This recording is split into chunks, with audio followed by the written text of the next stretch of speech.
You're listening to an Airwave Media Podcast. How many discounts does USAA Auto Insurance offer? Too many to say here. Multi-vehicle discount, safe driver discount, new vehicle discount, storage discount, legacy. How many discounts will you stack up?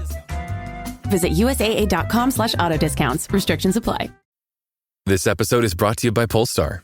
There's only one true way to experience the all-electric luxury SUV Polestar 3, and that's to take a test drive. It can go from 0 to 60 in as little as 4.8 seconds with the dynamic handling of a sports car. But to truly understand how it commands the road, you need to be behind the wheel. Up to 350 miles of range, the 3D surround sound system by Bowers & Wilkins. It's all something you have to experience to believe. So book your test drive for Polestar 3 today at polestar.com.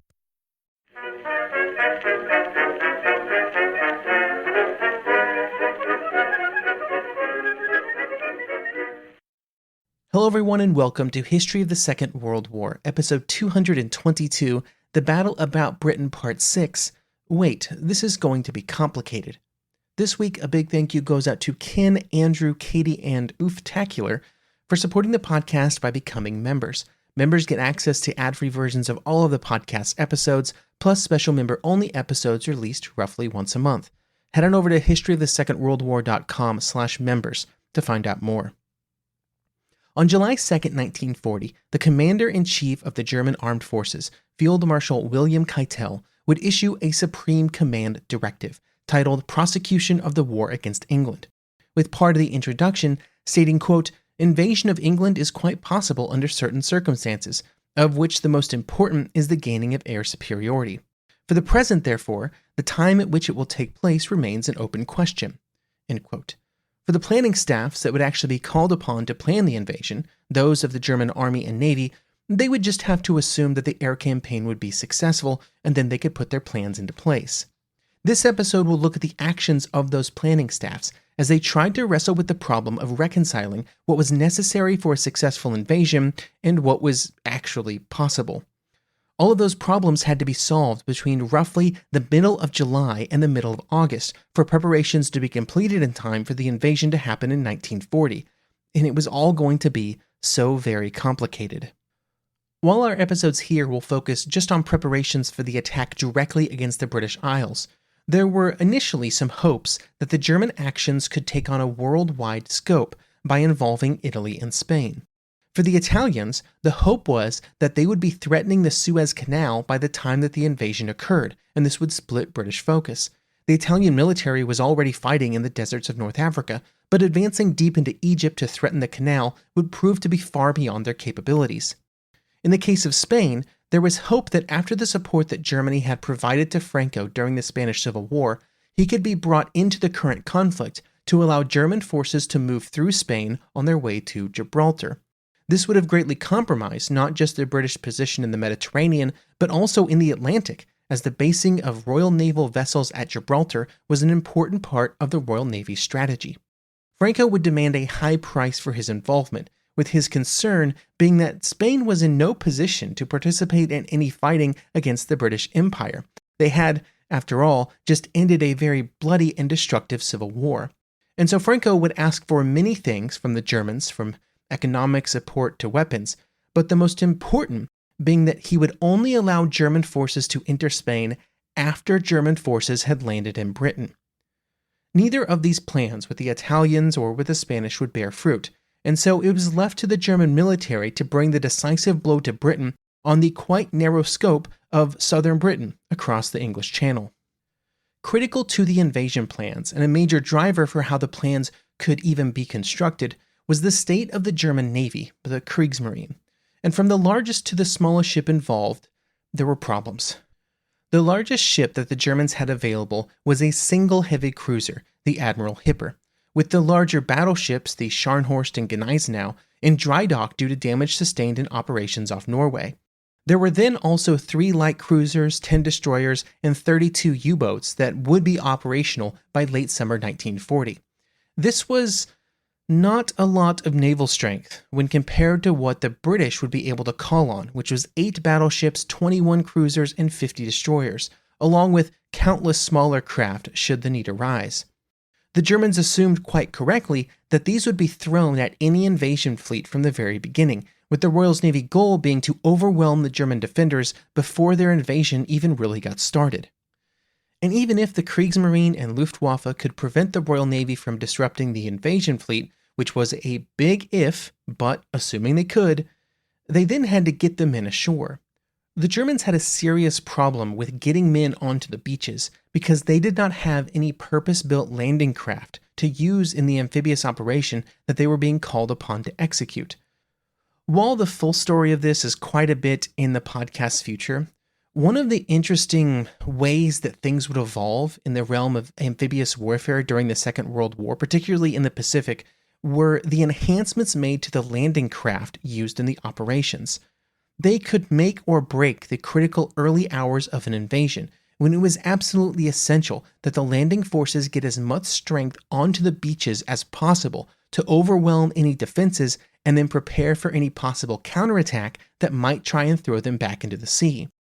I'm guessing that most listeners would mentally picture an Allied landing craft, or a landing craft vehicle personnel, or colloquially known as the Higgins boat, that was used for this purpose. These were the ones used on D-Day. They were the boats with the ramp that dropped down the front, and then 36 soldiers could rush out onto the beaches. These specialized boats revolutionized amphibious operations, and the Germans had nothing like them. Instead, the first wave of the German forces would move across the channel on various ships, minesweepers, motor fishing boats, coastal trawlers, anything. Then off the coast, a few of them would be moved into Type 39 assault boats, which could only carry 6 men, although it did have a machine gun at the front. Other troops would then row ashore on rubber dinghies. This first wave was critical. They had to find a way not just to get onto the beaches, but also to push the British defenders back, because the following waves of German forces were even less prepared for a contested landing. This was because all of the men and material for the invasion would be brought across on flat-bottom river barges, which were collected over the course of the summer months from Germany, France, and the Low Countries.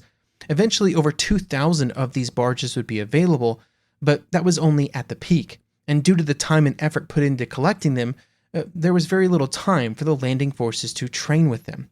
This meant that many of the forces involved had almost no experience actually loading into and exiting from these river barges, and that was bound to slow things down, even more than the fact that they were using river barges, not even all of which were powered river barges, and all of which had to be towed across the channel by other vessels. The Kriegsmarine was not blind to these problems, to these limitations, and from the beginning they included them in their planning. But the members of the Army's general staff, who were also planning, were far less concerned about such naval limitations. This meant that when Admiral Raeder was handed a copy of the Sea Lion plans in late July, he was furious because they had already been presented to Hitler and he had already approved them, and they were impossible. The Army's plans had been shown to Hitler at a meeting on July 13th, when they would make the argument that the best way to approach the landings was to launch the landings on a broad front. This would allow for a quick capture of most of southern England, and given the importance of those areas to British security, the rest of the islands would quickly come under German control. They also included in their plans the objectives of the Kriegsmarine, without consulting with the Navy, of course. And they believed the naval objectives should be to seal off the English Channel on both sides of the invasion fleet with naval vessels, mines, and coastal artillery in France. Oh, and the Kriegsmarine should also send some of their forces into the North Sea as a distraction. These objectives were completely beyond the power of the Kriegsmarine, to the point of near absurdity. Protecting large sections of the English Channel would be difficult by itself, but with the need for diversionary forces and the requirement to protect the shipping corridors for days, weeks, and months, it was impossible. And that was before even considering the problem of just getting the soldiers and supplies onto the beaches in the quantities demanded by the plans. This resulted in a major disagreement at a meeting on July 21st. Raeder laid down the simple math of the situation, which was that given the available shipping and the large number of troops involved, it would take 10 days for just the first wave to be landed on the beaches. This first wave would be around 90,000 men, so about 9,000 men per day. The Army planners believed that 13 divisions in the first waves would be landed on beaches spanning across almost the entire southern coast of England, and that for them to be successful, they would have to be landed quickly and within one day, because just 3 days later, that number needed to almost triple to 260,000 men. So Rader was saying it would take 10 days to get 90,000 men across, and the Army wanted 260,000 in 3 days. At that point, it would be time to start moving over the critical armored and motorized divisions so that the Germans could start making serious attacks out of their beachheads and into the British countryside. The eventual goal was for 41 divisions in total to be moved across the Channel during the first month of the operation.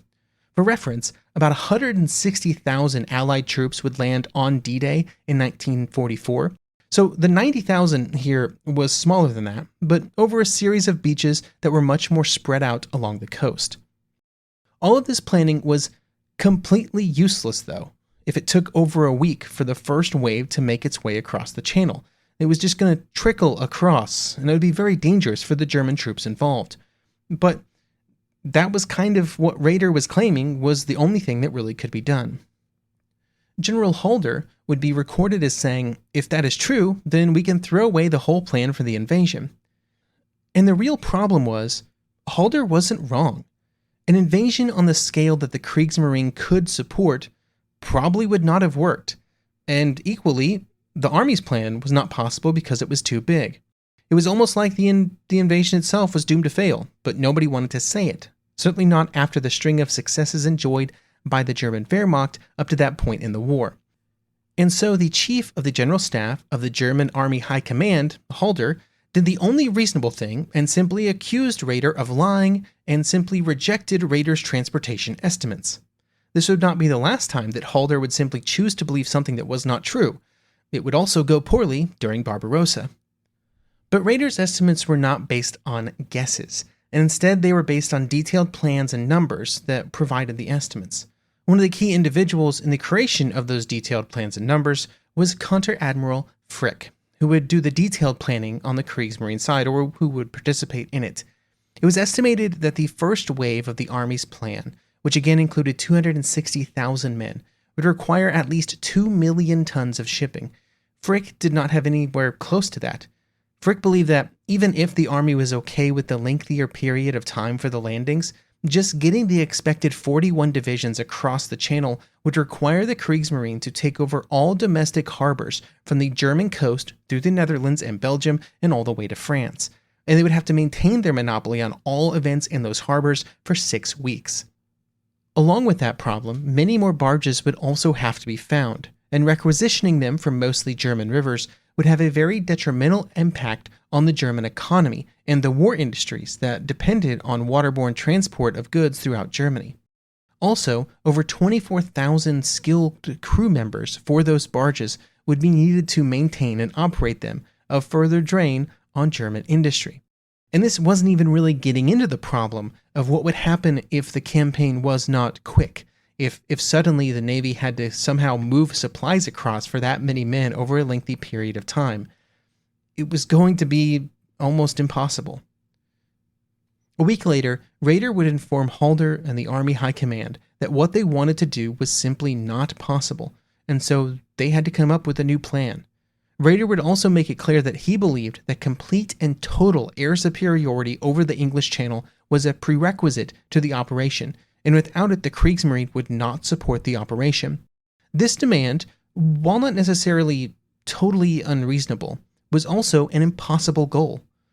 For their part, the Army built their entire plan on the assumption that air superiority would be achieved, and that the Luftwaffe would have complete freedom to operate its maximum strength against the Royal Navy's attempts to intervene, without having to worry about the Royal Air Force.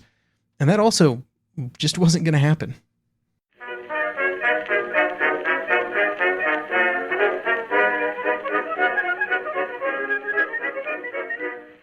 If you went on a road trip and you didn't stop for a Big Mac or drop a crispy fry between the car seats or use your McDonald's bag as a placemat, then that wasn't a road trip. It was just a really long drive.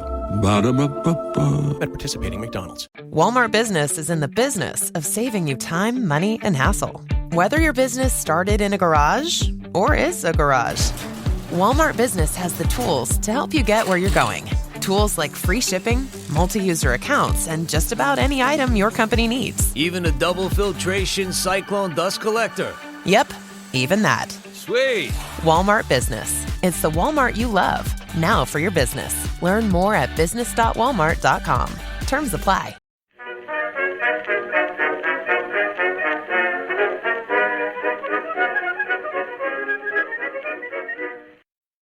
The last 3 days of July would be critical to the future of the invasion, because on those 3 days there would be a joint planning conference between the Army and the Navy. Oddly enough, the Luftwaffe wasn't there. The goal of the conference was to reconcile the differences in views of the two services and arrive at a workable plan for the invasion. But it would be at this meeting that Rader would lead off with his belief that Sea Lion should simply be postponed. They were already late in the year, and the naval staff already insisted that the landings could not occur at all until at least mid-September.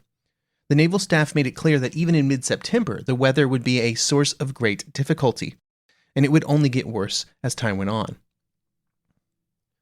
This was a major concern not just because it was going to take weeks to transport the first wave under the best of conditions, but it also meant that follow-on support would be disrupted by winter weather. The problems of weather would also collide with the exact conditions that had to be present for the invasion to be successful, with the goal being to land the first troops at dawn. Landing at dawn meant sailing at night, which required at least some amount of moonlight just so that the risk of collisions and accidents was reduced. It was also important that the landing take place under very specific tidal conditions, so that the best possible setup was given to the landing craft. The general goal was for high tide to hit just before dawn on the day of the landings, just as the initial assault landings were moving in, to allow the landing craft to push as far up the beach as possible. Anyone who's been on a beach that is heavily impacted by tidal conditions knows that it can become a very wide beach at low tide, and in this case, that very wide beach was probably swept by machine guns, which was a disaster waiting to happen. All of these requirements meant that the best window in September was between the 19th and the 26th. After 3 days of discussions between the most powerful men in the German military, they still had not come to any kind of real agreement on what the plan should be. Rader was still insisting that the scale and scope of the invasion be reduced, and the army leaders were still pushing for the larger scope that they preferred. When this lack of decision was presented to Hitler, he simply ordered that preparations continue, with the target of the middle of September, with the details to be determined later. One important factor in the decisions made in August and September was that the final order had to be given 10 days before the start of the invasion, because it would take that long for all the preparations to be made. They could then be reversed during that 10-day window until the night before, but the decision had to be made 10 days prior to the invasion day. One of the important drivers of that 10-day window was the requirements that were placed on the Kriegsmarine to lay minefields on both sides of the invasion corridor. The German Navy understood that it did not have the surface ship power to hold off a concerted effort by the Royal Navy, and so they hoped to even the odds a bit through the use of extensive minefields. These would be in the form of multiple mine barriers that would be sown during the 10 days before the invasion. The problem was that the British planned to do the same thing, lay minefields across any areas where an invasion fleet would be sailing. This meant that during the 10 days before the invasion, there would have been a mine war, with both the Germans and the British frantically positioning minefields while also trying to sweep as many of the enemy mines as possible. Both of these activities would be happening on a daily basis, with darkness providing cover for both sides to complete their own objectives. The minesweepers would always have the advantage as well, because while the minefields had to be placed over a large expanse of ocean, the sweepers just had to clear a corridor. And this makes it difficult to predict exactly what impact the minefields would have had on the invasion force and the Royal Navy's response. It's just impossible to know if those sweeps would have been successful or not. On August 7th, the naval staff would present a new plan at another planning conference, and they would propose that instead of a very broad front that the Army was proposing that they land on, the Germans instead land just between Folkestone and Beachy Head, a distance of around 80 kilometers. This is slightly larger than the 64-kilometer width of the Allied landings in Normandy, but much smaller than the initial Army plans. Onto these beaches would be placed 3 divisions over the course of a few days. One of the major limits that the naval staff placed on itself was that they were insistent that the landings could only occur away from a major port, and this was mostly because they wanted to avoid the Royal Navy as much as possible. This would make supplying the troops more difficult, but could, theoretically, give the landings a greater chance of initial success. When the Navy proposed this new, more narrow landing, Halder and the Army planners had immediate concerns. Being on a narrow front allowed for the British to concentrate their forces against the beachheads. This made it much more likely that the landings would be contained and that the front would solidify, making it difficult to get things moving again due to the difficulty of moving supplies over to the German formations that had already landed. At the very least, Halder wanted a number of smaller landings to take place on other areas of the coast to present multiple problems to the defenders and to spread out their response. Raeder claimed that these were simply not possible, given the current capabilities of the naval forces involved. When the idea of these other landings was shot down, Halder would remark, quote, "From the point of view of the Army, I regard their proposal as complete suicide. I might as well put the assault troops straight through a sausage machine." End quote.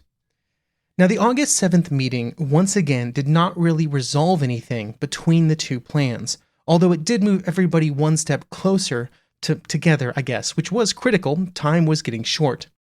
Hitler would get involved in mid-August and try to bring the disagreements to a close, ordering the cancellation of some of the secondary landings and then ordering the Army staff to adjust its plans based on the requirements set forth by the naval staff.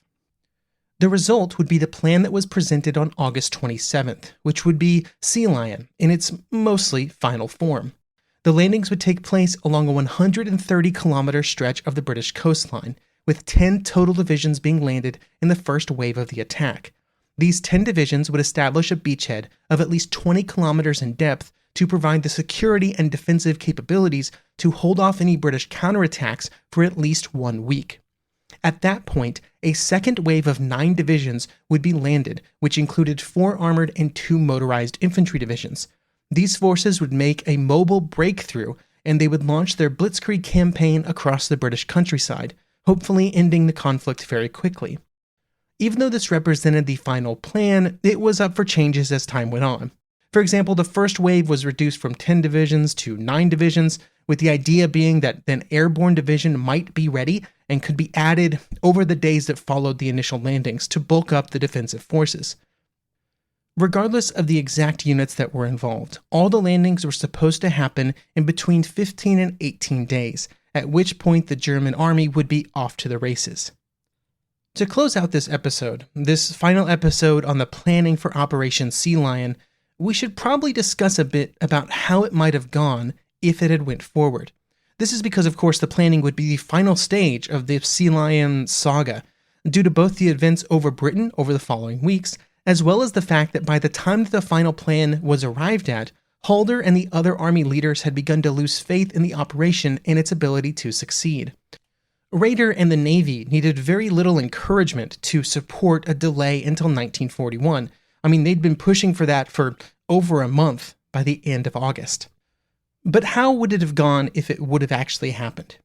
As with any invasion, the result would have been dictated mostly by the British response. A decisive response was critical because it would have caught the German invaders at their weakest. Because while the first wave of troops was a total of 9 divisions, these would have been landed over a period of several days. This meant for the first day of the invasion, only the equivalent of 3 divisions, at most, would actually be on the beaches. Assuming the Germans got lucky and the Royal Navy's response to the invasion was somehow turned away, that number would still only grow quite slowly. I believe that the entire operation would have been a complete debacle. The Royal Air Force would have responded in great strength, beyond what the Luftwaffe could fully prevent, and the Royal Navy would have charged in and caused havoc among the invasion fleet. And even the British land forces were better prepared by September to meet the German challenge than they had been months earlier when the first ideas of a possible invasion began to be discussed among the German leaders. Those ground forces will be the focus of the next few episodes, as we move to the other side of the English Channel to look at British invasion preparations, which would begin in June 1940 as kind of a frantic dash to throw something together with little hope of success, and would grow into something much stronger and much better prepared by September when the threat of invasion was at its height.